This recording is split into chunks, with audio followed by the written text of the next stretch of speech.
formal remarks. And as a journalist, Steve, that made me suspicious. And so I started doing some investigation. And I happened to be having coffee with David Crombie this week. And I said, Paikin doesn't want me to introduce him with any bio. And I said, what is he hiding? And Crombie said, well, it's simple. You do know he's from Hamilton. So without further ado, I'd like to bring you the host who wants to put the focus on his guests and not on himself, Hamilton's own Steve Paikin. Perfect. All right. Oski wee wee. Thanks, Bob. That was great. Ladies and gentlemen, welcome this evening. We're going to have what we hope will be a nice, engaging discussion to start with, and then as you can see from the microphone being in the middle of the room, we want to take your questions and get some real good engagement going back and forth as the night goes on. Before I do this, it is rare that I get this kind of opportunity to both praise and embarrass someone who's in the hall tonight, but I'm going to do that because as I was coming up in journalism 30 years ago, he was my hero. And yes, Fraser Kelly, I'm talking about you. You're sitting in the back where you think I can't see you, but Fraser Kelly is back there. Fraser was of course, the anchor at CFTO and CBC, and was the moderator of the 1975 Leaders Debate, which nearly was well, you have to be of a certain age to remember that one, but Bill Davis and Bob Nixon went at each other with boxing gloves like nothing I've ever seen since, and you were very cool. You were a cool customer. And he's really happy because his daughter Heather is back in town after 20 years of being in Asia. So welcome back, Heather, and Fraser, it's a delight to be with you tonight as well. How about a nice hand? There you go.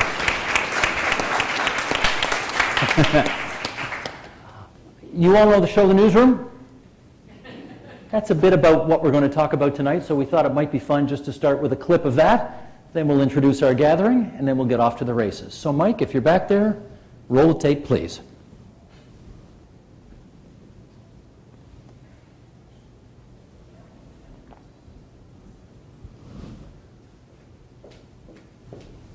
Audio.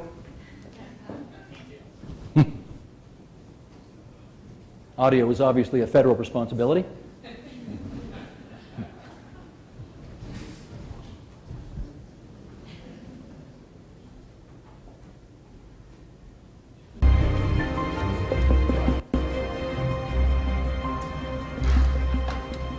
This woman is the best I've ever seen. Center screen is Nancy.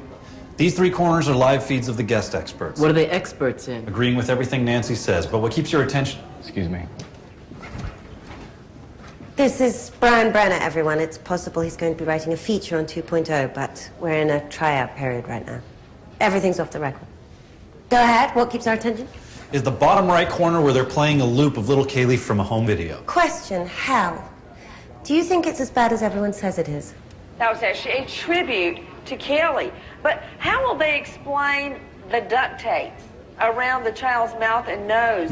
And how will they explain all the lies that Top Mom told? Now, they're not talking about the tattoo on Casey's back, but they put it full screen. Why? Because Tess was just about to look somewhere else, so they changed the frame to anything that might keep her attention. He's right. I was going to Google Max Hell question. Plus, tattoo equals bad mom. No one's ever gone broke in America serving up a woman who makes other women feel superior. The series of lies that finally came crashing down around her.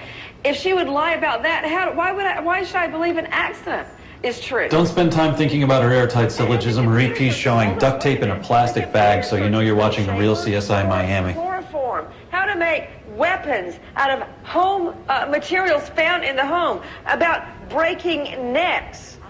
How can they explain that? They can't explain it, Nancy. The defense is doing what the defense has to do. They may throw... Now, Bill Schaefer's done his job. He agreed with Nancy. We don't need to see his face anymore. Look how cute Kaylee is. She deserved better than a mom with a tattoo. She deserved... Me. Me. Tess, how's that Google search coming? It does look pretty bad. A lot of fire. You'll notice little of her coverage in this instance is about the law. You know, come to think of it, I did notice It's all that. based on an emotional appeal, the way she would with a jury if there was no judge there to stop her. Watch how she breaks down courtroom footage. Liz, let's see the video of Tot Mom and Jose Baez back at it in court again today. Not a good look between a death penalty defendant and the lead defense attorney. 2 seconds. 2 seconds of Casey Anthony walking past her lawyer, and she'll show it to you in slow motion and from a different angle and at regular speed and from the original angle again. What does that remind you of? Instant replay in sports. And she looks pretty pissed at her lawyer. And that's exactly why she's showing it to you so many times. So you have a chance to draw your own thoroughly uninformed opinion about an utterly innocuous exchange. She looks pissed. I wonder if she's sleeping with her lawyer. I bet she is. I wonder if that's what she looked like when she killed Kaylee. This is the best TV ever. I gotta go on my Casey Anthony Facebook page and see if my Casey Anthony Facebook friends just saw Casey Anthony make a Casey Anthony face at her Casey Anthony lawyer. All right, enough.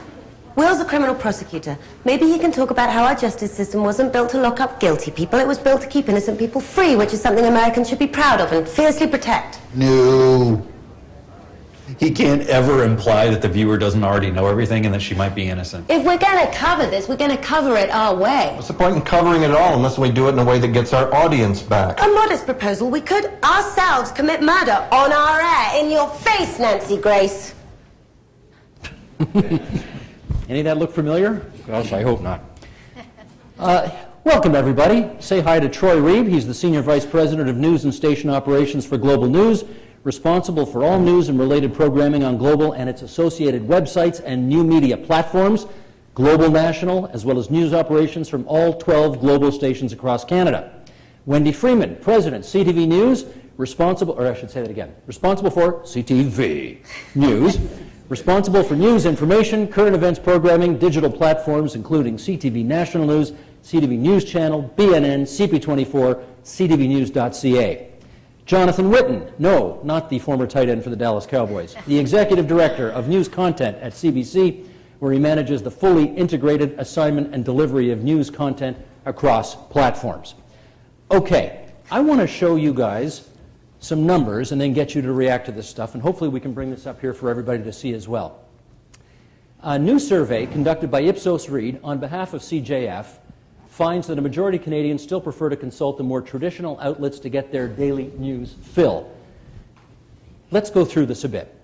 When surveyed, people said by 74% that they still like a regular newscast on a TV station for either evening or late broadcast. 60% still relied on community newspapers and magazines.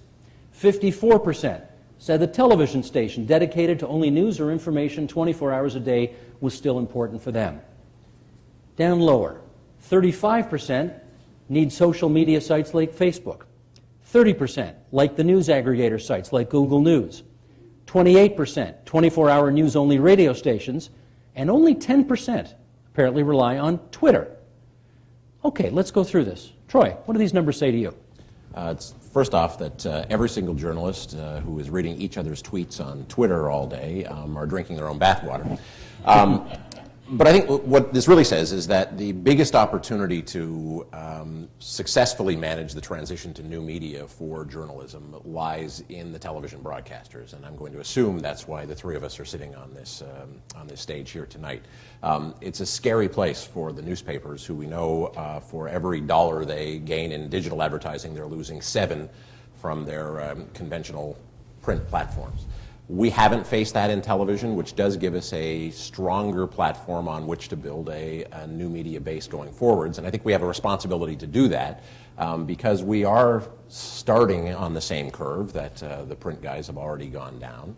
And we will have just a rapid acceleration, I think, if we don't start to really manage the change and look for how we survive in the new media world. Wendy, you look at those numbers, and what do you think? Well, I think actually most people would be surprised at these numbers, that people still turn to TV and the networks. And I think it shows that people still want the trust and tradition and the credibility that the networks provide. There is so much out there today on Twitter, on Facebook, on YouTube, but we gather it with credibility, with the trust, with the journalists that are experienced, and they still come to us to get that. 74%.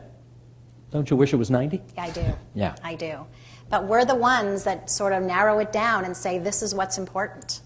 And people are still coming back and to us, to the traditional media, and I think it'll always be that way. It'll always be that way. I feel that way, yes. Jonathan? I guess not surprising the numbers, Steve. The thing that's pretty clear to us that look at this is that Television, particularly scheduled television news, will always be a part, I think, almost always be a part of people's lives. There's no indication that that's going away anytime soon. Number of hours of people watching television now is largely stable. Number of hours within watching television where people are watching news, stable also. But what I think is probably missing from that, and I just brought a few numbers of my own here, which is that our own research would confirm that indeed 42% of people are looking for television for their primary source of news. What's missing there, though, is that 23% are looking to the internet. So obviously, not any loss in terms of television where people are looking, but other things are creeping up. So 23% looking to the internet for their news. Tablet ownership from 4 to 21% in the last 2 years.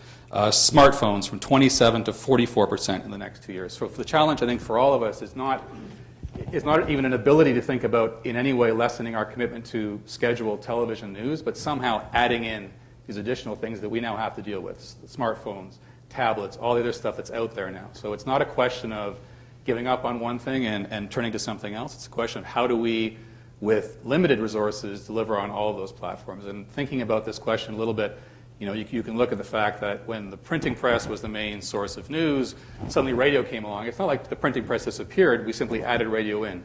When television came along, we're simply adding television to radio to the printing press. So this is nothing new, but as these things get added, and as for many of us now, we have to deal with all of them, it becomes much more of a challenge. The numbers to me tell me that we can't ignore traditional television news watchers, but we have a whole bunch of other people that we now have to serve. And that's the challenge. You really believe, Wendy, that people are still in the numbers they are at 11 o'clock? I think they're still going to come for us, because we have the journalists that have the credibility, the trust, the tradition. We're the ones that take all the stories and decide what's important for you to watch, and I do feel that they'll always come back to that old reliability. And not to be wonky or academic, be a wonk. But the research, and I don't even think you need research to show this, is that television and scheduled television will be a part of people's lives for a very long time. It has to do with wanting to relax and wanting to sit in front of something and to a certain extent be passive about what you're experiencing. Has to do with a family experience and sitting down with people. So I'm not, again, it's not a question of that's all going away. It's a question of adding things in. And even when we're watching television now and we're doing other things, which we've always done that. So now it might be we're on Facebook, we're on our smartphones. In the past, we were on the telephone, we were talking to people. That distraction's always been there. But certainly that experience of sitting down and watching a scheduled news event will not disappear anytime soon. Do you worry? I'm going to disagree a little bit with Jonathan there, because the main word I'm disagreeing with is the word scheduled. And where we've really seen the bleed in viewers has been around the scheduled idea. And I'm not just talking about in television news. If you look at primetime viewing, the big hit shows that are in primetime right now are getting 30, 40, 50% of their audience, sometimes 80% of their audience from playback, from people who are PVRing it, from people who are watching it back on VOD. Because people want to watch those shows, absolutely. They love Hawaii Five-0, which airs on Global. But they want to see it on their time. They want to see it when they want. They want to see it instead of Monday nights or Tuesday nights at 10. They want to see it, when they're eager to see that. So they're watching it via playback. I think it's the same with news, that the idea of the 6 o'clock newscast and the 11 o'clock newscast is going to be a consistently challenged model because it doesn't fit in certain people's schedules. Now, there's a whole class of people who have actually built their day around that. I watch Lisa, then I go to sleep. I watch Donna as soon as I get home. But there are others who want to make... Don't forget Pete. Oh, they watch Pete. Okay. Equal time. Yeah, Steve. Not in the West, but they watch Pete. So, so what happens is that people want to make it fit their lives as opposed to the other way around. So where we have really tried to put strategic import is on how do we do that? How do we actually take the credibility, the trust and tradition that you're referring to, and be able to place it at various day parts so that they can access that brand when they need it. And that's part of it. And as Jonathan was saying, you need to add that in at 11 o'clock with your tablet. The 4 screens, as we always say. The smartphones. That's a part of all of that. And bringing in viewers at 11 o'clock with their tablets, with their smartphones, etc. Do you folks worry at CBC that you are, it's been 10 o'clock for so many years. It's been Peter Mansbridge at 10 o'clock for 25 years, right? Do you worry that with all of these other options out there, you cannibalize that audience at all? We're already, through our news channel, offering the national pretty well at every hour in where you live in Canada, right? So that's been the case for a number of years now. But I also think, just to not to disagree with Troy, but also to make the point that in terms of PVR penetration increasing, but starting to stabilize, I think, in terms of looking at where that's happening. And news and sports are, so far at least, the last bastions of places where people prefer it live. Mm-hmm. So absolutely on entertainment programming, but news, sports, live sports, that's somewhere where, so far at least, PVR hasn't taken over. And so I still think that appointment viewing is important, and where we can offer it, as we do with the national 9, 10, 11, 12, 1, 2, pretty well across the country, then that's valuable. You can watch the national at 6 p.m. in Vancouver, and despite what Troy says about the national being weak in the West, it's actually quite strong, and particularly that particular time in Vancouver. So that choice is offered through the news channel. Yeah, well, I won't hold up numbers to argue that. But I'll just say they exist. So I totally agree with the idea that PVR is not, people aren't going to PVR news or sports very often. I mean, you get a very small number who it's like, okay, that's what I'm used to and that's what I want to watch that show, so I'm going to PVR it. But where entertainment programming has moved to PVR and on demand, news needs to move to accessible now. And that means accessible by mobile, accessible by online, or accessible in television. And I mean, my colleagues are well aware we're moving to a specialty model in the West. And you want to just take a second and explain what that means? Well, we're essentially, you've got CBC News Network, used to be News World. You've got CTV News Channel, used to be News Network, and before that was News One. Yes. But we're I wonder what yours is going to be called. We're launching one called BC One, very similar to CP24 here in Toronto. We're not trying to pretend we invented the thing, but we believe that the strength of the global news brand is very much built on grassroots kind of news from your community, news from the perspective of the world from where you live. And we believe that there is a strong model to be had in putting news on a 24/7 available specialty channel at the local or regional level. If I were to ask you who you do basically an 11 o'clock newscast for the whole country, and then of course all of these other things as well that I talked about at the beginning. So if I asked you, who is your prime competition out there, what's the answer to that? Well, obviously these guys, but I would say everybody now. Everybody means what? Everybody, because everybody has, I'm going to show my BlackBerry. People now have this, and it's now the citizen journalist. It's everyone. And the fact of the matter is, with Twitter and, Iran was a perfect example where that was the only way stuff was getting out, was by citizen journalists. And so we are now competing with everyone. And that's what we do every day now is, everyone everyone has a smartphone. Anybody could be a journalist. Anybody can shoot anything at any time. It's not just the major news organizations anymore. When I was here last month to watch the newspaper publishers do their thing, the editors do their thing, and I asked it wasn't me, somebody else asked the editor of the Toronto Star and the Globe and Mail, who are you in competition with? None of them said each other. They all said Google and Yahoo and all of this kind of thing. Well, we're certainly still in competition. We're absolutely but we are absolutely, yes. For sure. But we are adding, certainly newspapers are competition for us now, both text and video. And I think newspapers have, in many ways, teaching us about video to a certain degree, things that we hadn't thought of necessarily in terms of the way that we created video. So that's an interesting phenomenon that's happening.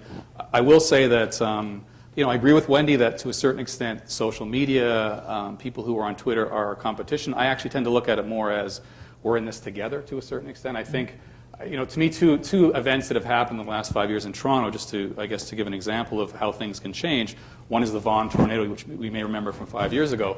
And there you saw, a place where CBC, I don't think it's any secret, to a certain extent moved away from local news 10, 15 years ago. We're now coming back into it, doing the best that we can. So certainly in the Vaughan tornado, you had CTV, CP24 having a huge advantage, a viewer base, people that were loyal to the brand, who were delivering content, and so that was a real competition thing at that point. But the Eaton Centre shooting, which happened more recently, you actually saw where people who had video, who had facts, with information, were sharing with each other. So even that notion of having an advantage 5 years ago is now kind of gone, and so I actually look at people who are doing that kind of journalism work as our partners to a certain extent. They're crowdsourcing, whatever you want to call it, where people are actually at events and tweeting and delivering information. Competition, yes, but also partners are a really important way to look at them, at least from our perspective. Troy, let me get you. I wonder if your take's different. She's on at 11. He's on at 10. You're on before the supper hour with your national newscast. So are you really competing with these two in that regard? Not directly, no. I think What we're competing against is obviously their supper hour newscast, or Coronation Street at 6:30 in Toronto. But it is a bit of a different news product, and we actually think that provides a value add for the viewer. Look, if you want to choose to have the more deep, contextual, value-added newscast after you watch your supper hour news, you're going to tune to us. If you prefer to get your full diet of local news at 10 in some markets from us, 11 in others, rather than watching the national, you're going to choose it from us. So it's competition, but it's the brand versus the brand as opposed to the national versus the national. While you've got the floor, can you give this audience and the people who are watching us online a better understanding of the kinds of decisions that you've got to make during the course of a day, because we do not any longer live in the world that we all came up through, which was basically everything we do during the day is aimed at a single newscast that plays once, and that's it. You're now, all the time, everywhere, multi-platform. How does that change how you do what you do? Well, I think the discussion about citizen journalism plays really well into that one, because what we saw in so many recent events, and Hurricane Sandy being the most recent one, where the floor of the New York Stock Exchange was flooded, and there were deaths in places where it turned out there weren't, and there was horrible damage that was done that turned out to not be true. And yet this information, as it came out on social media, was immediately re-reported by mainstream news outlets. And then refuted. Refuted. And as if somehow a half hour later saying, oh, no, that's not true. It turns out we've got new information, somehow makes it all go away. We're taking the position that that's not the case, that the value of our brand, and I don't know if my friends will agree or disagree with me, but that the value of our brand is really in its credibility. And we used to always have this race to be first. We had to be first with that information, and there's still some of that. But we've taken a step back from that to say, hey, let's make sure that the information people are getting from us is reliable, it's trustworthy, because if it's attached to that global news brand, people should be able to say, that's sound, I heard it there, and it's not, oh, half hour later, not true. So we're really taking the notion of, let's step back, make sure that there's credibility to it before we put it out there. Wendy? I agree with Troy. A tweet goes around the world like in seconds now. And it's not about being first anymore. It's about being right, and it's become a big part of what we do every day. Because the stock exchange was a big example that night, where CNN I think was reporting that it was underwater, and we checked our sources and it was absolutely not underwater, and we never reported that it was. And it's constant now. And it's no longer about being first, it's about being right, because all we have is our credibility and our reputation. That's the most important thing. Jonathan. I'll agree and disagree. First to agree that absolutely around social media there has to be extra care taken. There are some broadcasters that are forming small units within the company to take a look at social media as it comes in, to evaluate it, to check it. We subscribe now to Storyful, which is an organization that does that for many broadcasters, where they take a look at the kinds of things that are coming from Syria, for example, or other big stories, evaluate it, check it on our behalf, in a sense, and deliver it. So absolutely, our we don't have the money that the public broadcaster has to hire these people. It's $100. It's $100 a month. So you can manage it. That's right. Per user, you can manage it, Wendy. But an area where I'm not sure I completely agree is that I think back to being in the control room not that many years ago when the Air France plane crashed at the Toronto airport, and talking to somebody on the phone during our live news special saying that they had spoken to a police source at the airport and that everybody had lived in the plane, which of course, as you know, turned out to in fact be true. And my decision at that point was to not report that, and thinking at that point was to not report the fact that one source on location had said that there were no survivors. And what's going through my mind at that point is there could be families watching who have people, who have family members on that plane who are going to look at us and hear that everyone lived, and am I going to want to 10 minutes later then report that wasn't true? When I think back at that, I think I would have done it differently. I think the way that we're absolutely, we want to be trusted, we want to be a source people can trust. On the other hand, there's a sense now that information flows and it changes and it moves as things unfold. So agree, but also disagree in the sense that if we waited till the very end, I'm not sure. And I don't even think Wendy and Troy, in the heat of the moment, would necessarily be able to hold back to as long as they might say that they would in terms of having information that's fairly solid. One person tweeting that the stock exchange has water, that's a different situation than somebody who I trust talking to a police source who she trusts at the airport. But in a sense, it's a little different. It's a little different world now. Yeah. I suspect the three of you watch a lot of American cable television. Yes, MSNBC, Fox, CNN, all of that. Okay. Obviously, the direction in the States on this, and I guess you two run your own all-news channels, and Troy, you're about to, so I want to get your take on this. The successful model seems to be, the most successful, is you've got to come from a particular place on the political spectrum. MSNBC, obviously, from the liberal part, Fox, obviously, from the more conservative part. We know what Sun TV is doing in Canada in terms of following that model. Do you not feel, Wendy, any pressure to come from a particular political place on the political spectrum in your running of an all-news channel? No, because we cover the news, and we don't make news, and the news is not about us. We are fair and balanced, and Fox has that already. Yeah, that's true. But The real fair. Our job at CTV is to cover the news and report the news. And that's always going to be that way as long as you're running the show? As long as I'm running the show, that's how it'll be. Jonathan? I'll only say two things on this question. One is the clip from the newsroom was interesting in the sense that it's fun to be able to look back on events that happened 2 years ago and rewrite the script. Wouldn't you love to do that, Steve, in terms of being able to create a fabulous environment where you can relive things and you're extremely smart and great about it? And other episodes have shown where they knew things other people didn't know. But of course, when you're writing something 2 years later, that's always a fabulous way to operate, and it's the way we can operate. For Troy and Wendy and myself, we're operating in the moment. We don't know anything. That thing's written 2 years later. Second thing, which is interesting about that show, is that you have a host who, in a sense, was a popular host of a nonpartisan or a down the middle of the road news channel or a news program, who was attempting to somehow boost his rating or save his ratings by moving into a more partisan program, which, of course, if you know the experience in the States, that's actually where the viewers are. So, in terms of the U.S. right now, it's not CNN, it is Fox, or it is MSNBC. So that is definitely the business model, and it's great to hear Wendy say that. It's certainly not where we're going to go, but you absolutely have to look at the U.S. and say, in terms of a business model, having an angle, having a position seems to be where the audience is right now. Okay, having said all that, do you think people already think, because you're a private broadcaster, that you come at things from a more conservative point of view, and because you're a public broadcaster, you come from things from a more liberal point of view? Wendy, do you get that? We don't. You don't hear that? I would hope that people think that we're fair and balanced. And, no.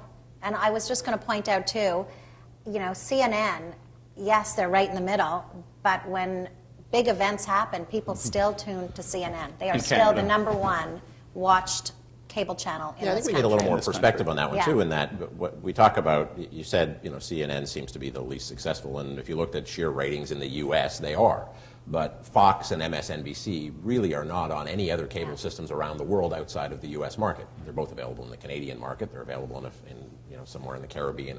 But in terms of the rest of the world, they're not there. CNN is on almost every cable and satellite system in markets all the way around the world because it has become an international brand that in most corners of the world is viewed as very pro-American and very biased, but it still has a trusted sense to how it works.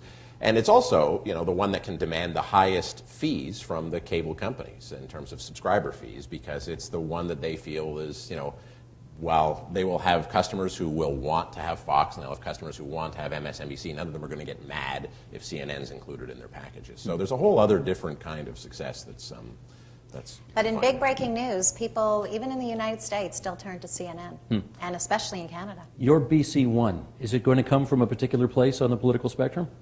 It's going to come from Vancouver. I don't mean location. I mean politics. No, it's not. I think and Vancouver has its own very unique place in the political spectrum. You look at there was a time when CBC News World, in its early going, tried to go opinion, and they had a number of opinion shows. And in prime time. In prime time, and none of them were particularly successful. There is a model, some people may have heard of it, in Canada now. It's not successful. There is an all-news, I use that loosely, channel in Canada that is drawing, very, very, very few viewers right now. Sun.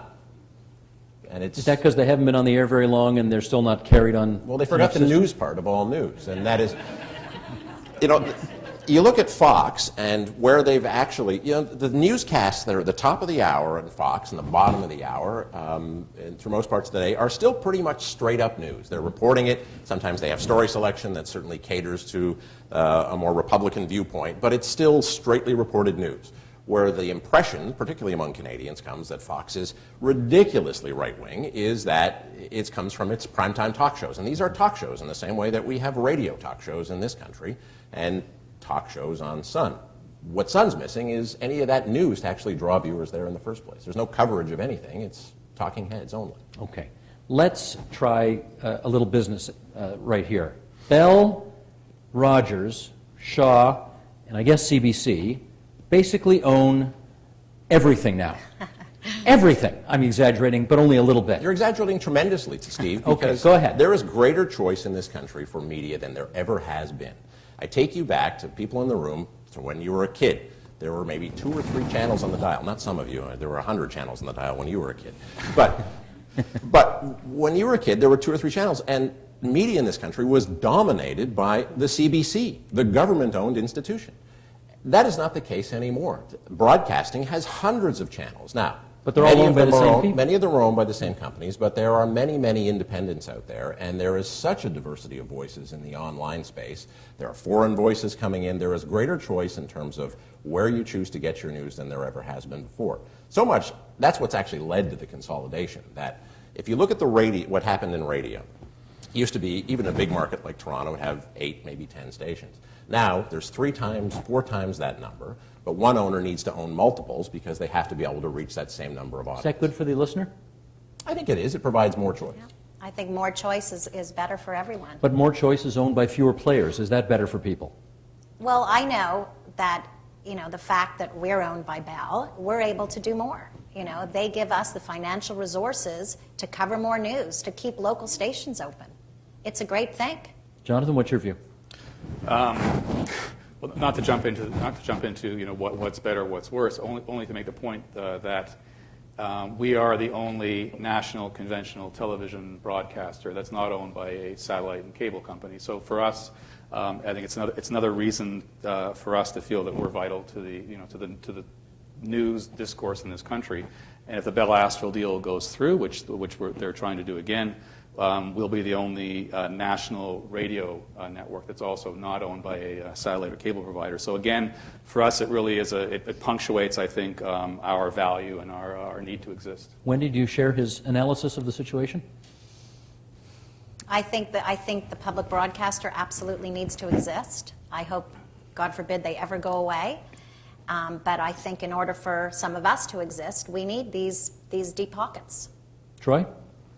I won't comment on the whether or not the CBC needs to exist. The license is up for review right now. Well, I mean, they get 6% of the audience, so clearly to those 6% of the audience, they need to exist. But what we have right now in... what's that 6% refer to?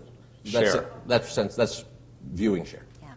Television only. Television. English I think the more television. competition and the And more what's voices, global share? the better. Global share is about 9.5. Right. So it's not 6 in the sense of 6 versus Right. 50. It's 6. It's a share number. It's not a number that's right. It's a very specific kind of number.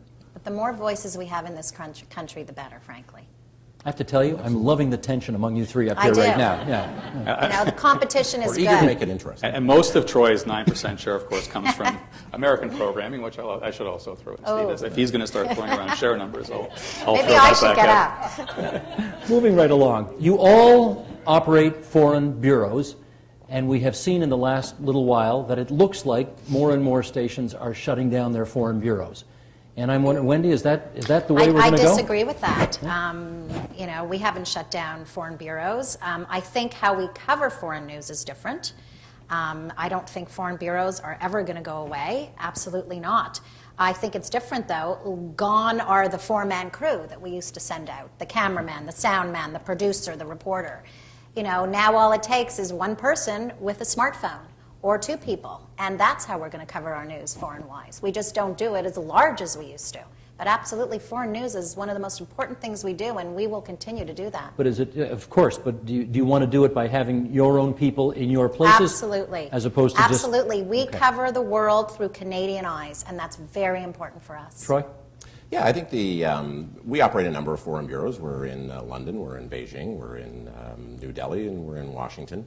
But the reality is to actually have someone on the ground in every place, particularly when we are very much focused on a much more community, local point of view, is challenging. And it's not necessarily challenging as much from the budget point of view as it is from the size of the news hole that's available.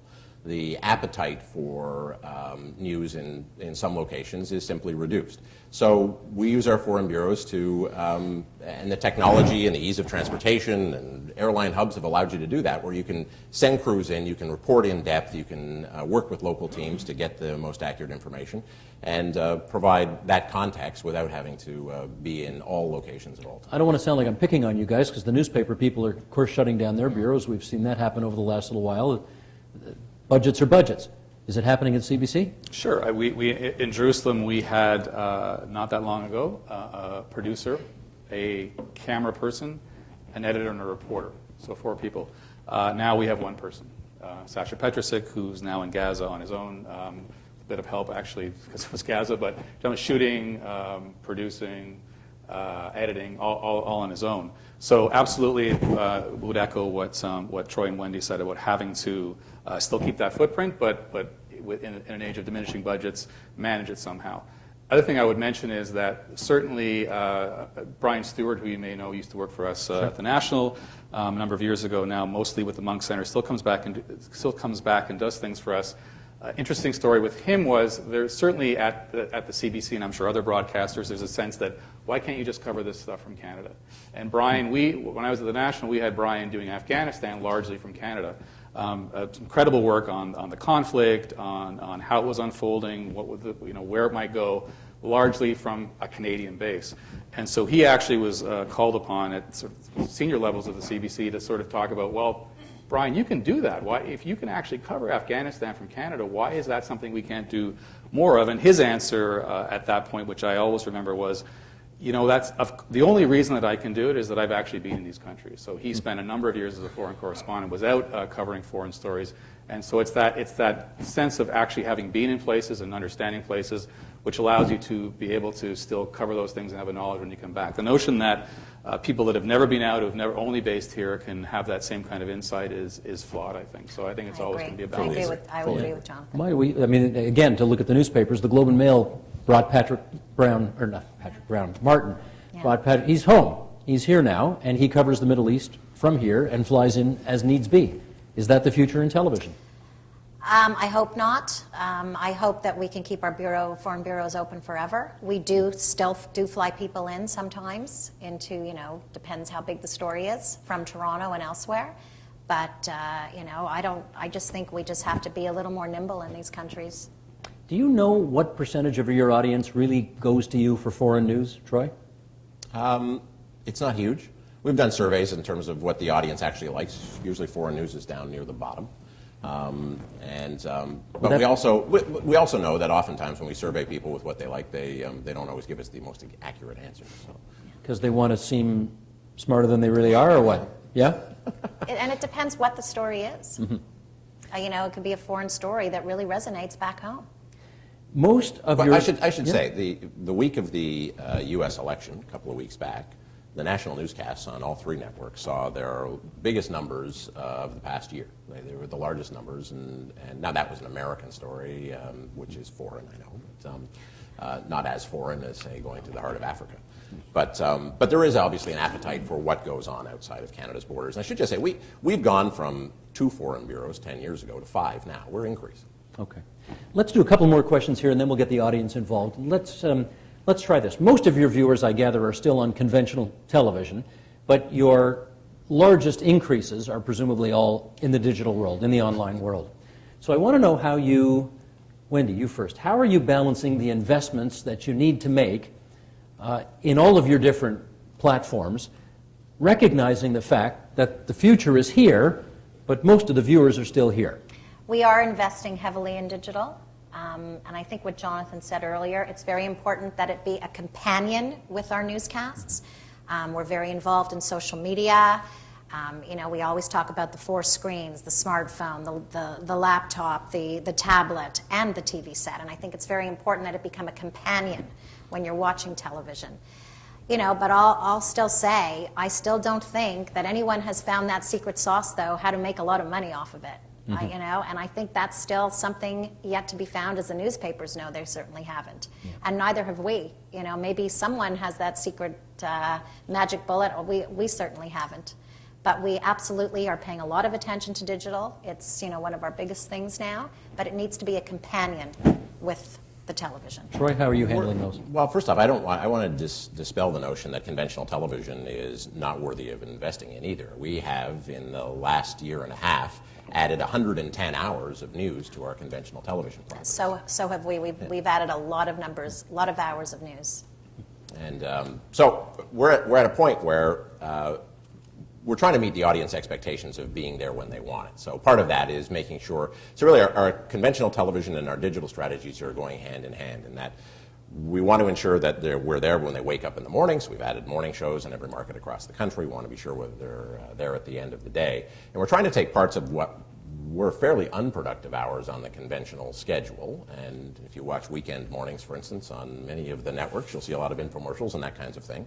We think those are places where there's actually a good news audience to be had, and we're investing in that kind of program. We've expanded weekend morning news. We're adding news into all kinds of hours where it wasn't before. That's possible because technology is allowing it to be possible, and we're able to repurpose and put more reporters out into the field, add more hours of programming into those hours, and at the same time take those same stories and push them out on the digital platform. So we are seeing parallel growth.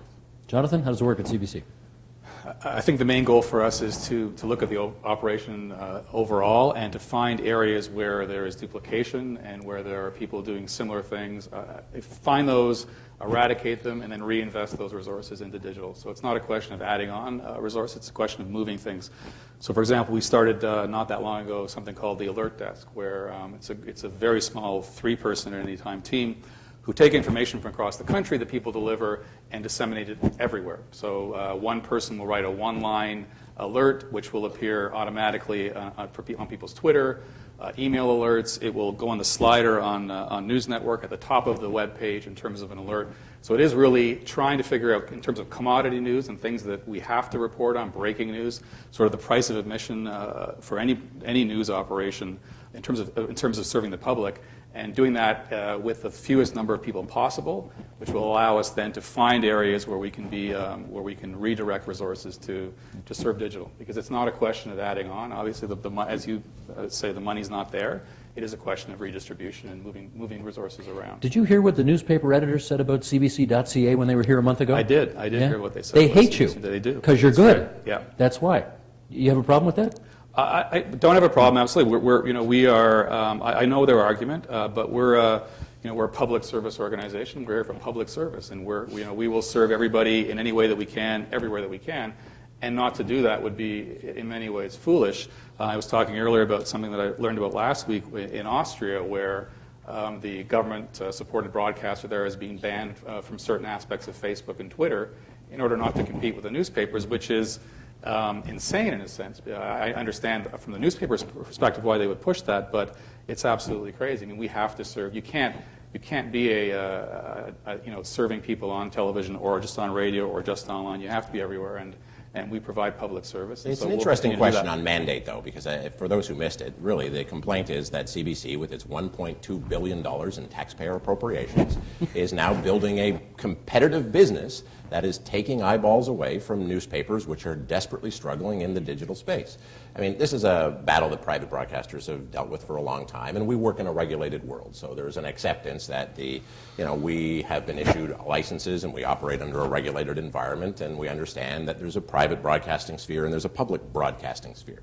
It didn't say anything about the new media area where suddenly you're opened up to competition against a bunch of others, but it's something we're always struggling with. And in Britain, Ofcom weighed in, right? They came back to the BBC and said, cut it back. You're cutting into private businesses and making them less viable. Do you think the CBC should not be allowed to be online? I don't, how could, it would be in a sense like asking the Toronto Star or the Globe Mail not to do video on their websites. How would they respond to that? It wouldn't, they obviously understand the need to be in that sphere in the same way that we understand the need to be in what they're doing. And so it just doesn't make any sense in terms of how we could operate or how we could be seen as a viable news organization in this country. Wendy? I'm not going to comment. That seems like a good place to leave it. Okay. We've set the table for you folks. So there's a microphone in the middle of the room. Let me remind everybody that if you're tweeting on this event or if you're catching us on Twitter or online, we're happy to take your questions right now. We can put some of those from our audience watching us online to our three guests here, and we would welcome anybody who wants to come to the microphone in the middle of the room to start things off. Now, who's going to be brave and do that? We'll sit here and wait.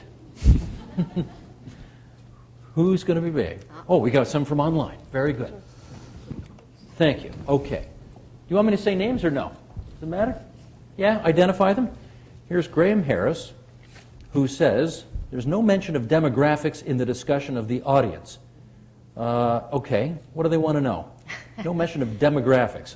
Well, I think there's I'll go with that one because the challenge in news, particularly in broadcast news, is that all three of our national newscasts in particular, the demographics are a little better for local news, but in national news, it's upwards of 2/3 of the audience, sometimes 70, 80%, are in the 55-plus demographic.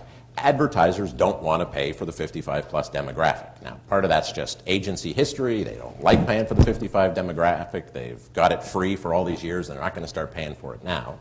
But it presents a tremendous challenge to news in that the shows with half or a third of our total audience are actually viewed as better advertising propositions than the newscasts are because they deliver more 18 to 49. And really the magic number is 25 to 54. That's what the advertisers love. And news is watched, as Troy said, by more people over the age of 55. Is that who your audience is at 11 o'clock overwhelmingly? Absolutely. 55 absolutely. plus. And we're always trying to get the younger audience. How about at 10 o'clock? Of course, it's the Same same thing? phenomenon. It's the same phenomenon in the U.S. You'll notice watching 6:30 newscasts in the U.S. It's all ads for drug companies. Absolutely, Yeah. it's the kinds of things that are advertised are really indicative of the audience. If they allowed, in Canada, you are not allowed the super PAC type political advertising, That's right. which in the U.S. almost Or exclusively drug targets, advertising. or drug advertising, Viagra ads, Cialis, Yeah. all that stuff. If they allowed those into Canada, our news revenues would That's skyrocket. right. Why don't they allow it? Well, it's prevented by Health Canada That's right. regulations for They drug won't allow it. advertising, single-payer system, and the political advertising is prevented under Elections Canada. Yeah. Question here. I think there's more. Can we get this mic on here?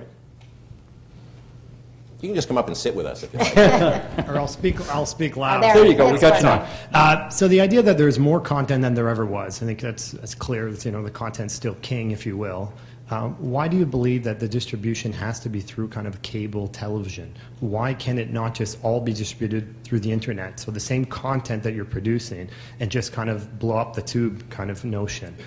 And I'm just curious what your thoughts about that kind of transition, because there's an inherent cost in that structure. It's almost like in a newsroom that there's an inherent cost around how you produce it. And if you got rid of, I'd hate to say half the, technical people, then you'd be able to do it on a certain scale. So it's just an open-ended question. I think for us, in the end, what we spend most of our time thinking about is the audience. How do we serve them? And at the moment, it could change. It could change, soon. It could change later. My sense is it's probably going to be later. For the moment, there is still a huge interest from the audience in appointment viewing on television. So a certain time and a certain channel. And so we have to serve that audience. And to the extent that that's necessary, we'll have to continue doing that. Doesn't mean that we aren't doing things like at the CBC, for example, shutting down analog transmitters, going digital, that sort of, doing things that do save money and that do make sense. But in the end, there is still a large market for people who watch on television. And take a look at televisions; they're getting bigger, not smaller, right? So there still is an audience for people who not only want to watch on a screen, but a bigger screen, which requires a certain amount of bandwidth and a certain amount of ability to deliver that kind of content. So it's not a question of either or. It is a question of somehow delivering to everybody, which becomes extremely complicated to manage. But we're not at the point yet where we can abandon traditional television delivery of news. I think the real answer is monetization. And while the online guys at our shop will celebrate if they get, oh my God, we got 50,000 people on that live stream. The three national newscasts in this country every single night get 3 million viewers total. it is a lot of people you can get through broadcast as opposed to the more narrowcast stream on the internet. We also know the advertisers are willing to pay about 10 times as much for the same impression on television as they are on the internet, and that's because the belief is that when you're engaged, you're sitting down, you're watching, you are much more engaged with that ad than you are if you've got 15 other things going on and you're clicking and you can get through it. So there's a whole Troy, when Troy says 3 million, too, that's the important thing to remember, too. That's 3 million people, an average minute audience. So that's 3 million people who are watching essentially the entire newscasts of all the three broadcasters. Some of the online numbers, which we'll talk about, impressions or page views, are really jumping in to look at it, however long it takes to read a page. There's a lot of time spent with conventional television broadcasters in the country. There's 3 million people spending a full hour, full half hour with the product, and that's a lot of people. And the other thing on monetization is nobody has yet devised a better subscription model than just having it tacked onto your cable bill every month. And that's how a huge chunk of the CBC News organization is funded through CBC News Network, and a slightly smaller chunk of the CTV News organization. Should you guys be concerned if 3 million people per minute are watching your newscast? That's 10% of the population, so 90% of Canadians are not watching you at all? No, we're